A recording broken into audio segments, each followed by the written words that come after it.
Good evening and thank you for inviting me to address your annual dinner. My name is Kirsten Patterson and it's my great honour to be the chair of the Global Network of Director Institutes and to be the Chief Executive of the Institute of Directors in New Zealand. Congratulations to all of tonight's award recipients. I recognise this is one of Hong Kong's most coveted business awards, recognising outstanding industry leaders since 2001. I'd also like to acknowledge all directors who continue to engage with the Hong Kong Institute of Directors to enhance your governance capabilities. In the global, dynamically changing business environment, transformation and sustainability are key issues for long-term viability.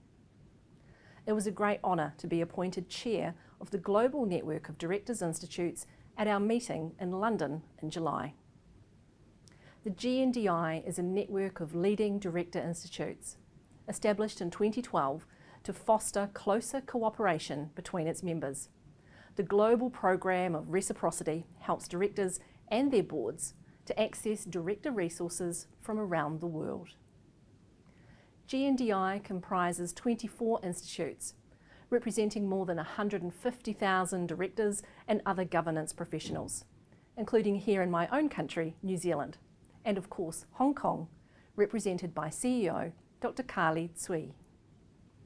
Regardless of where we are in the world, the challenges we face as directors are immense, from climate change to artificial intelligence and sustainable value creation. It's critical that directors continue to advance understanding of how better boardroom decisions can drive better organisational performance and create better outcomes for shareholders and stakeholders. Earlier this year, the GNDI released its third biennial global survey report. This year we asked our global directors to look at how they needed to focus, improve and shift to prepare for immediate, short-term and future challenges.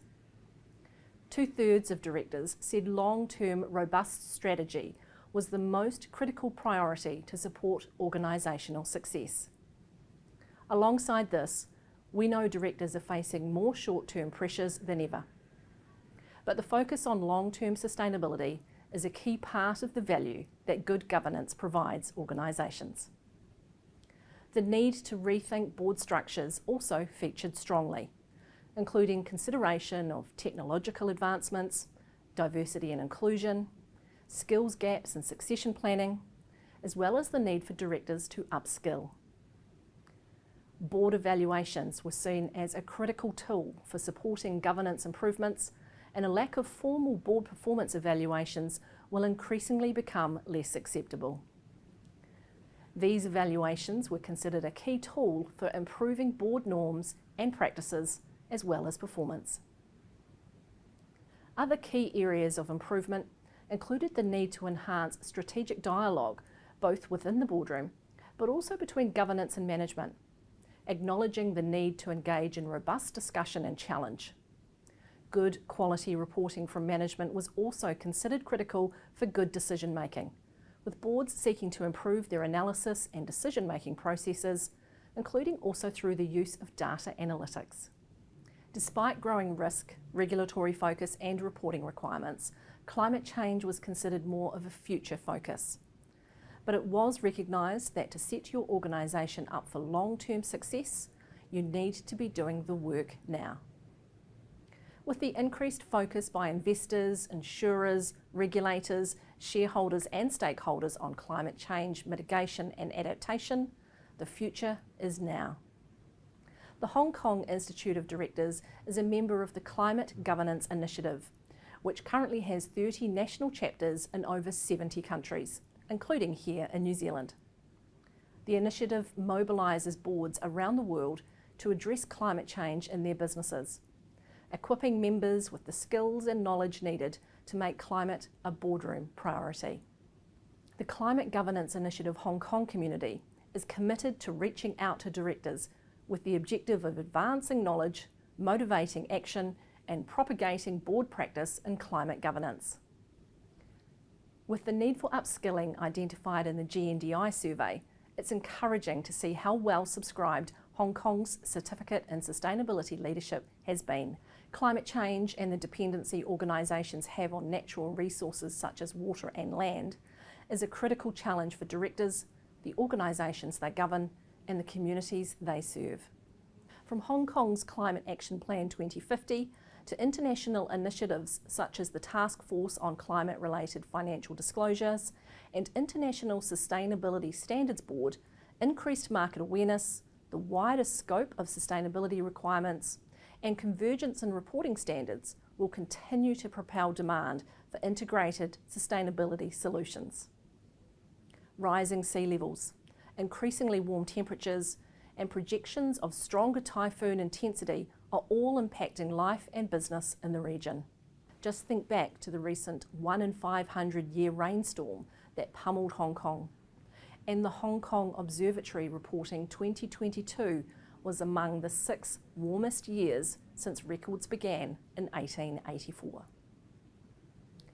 The policy address in October by Chief Executive John Lee Ka-chiu acknowledged the super typhoons and extreme rainstorms that have battered Hong Kong.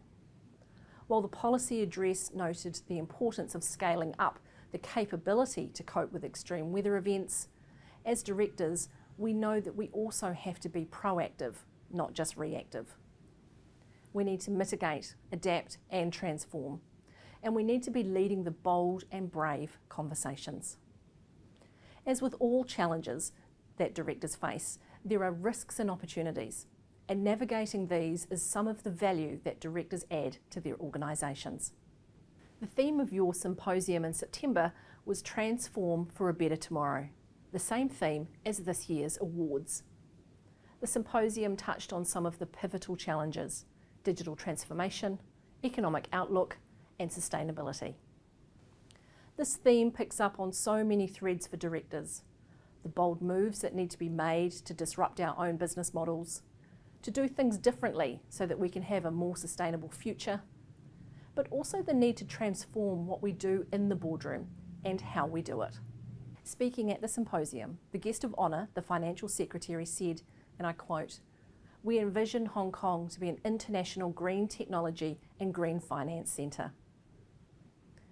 The success of the FinTech Proof of Concept subsidy scheme over the past 2 years has provided the confidence needed to develop Hong Kong into a green FinTech hub, an example of not only reinforcing Hong Kong's competitiveness as the financial centre, but of innovation and leadership.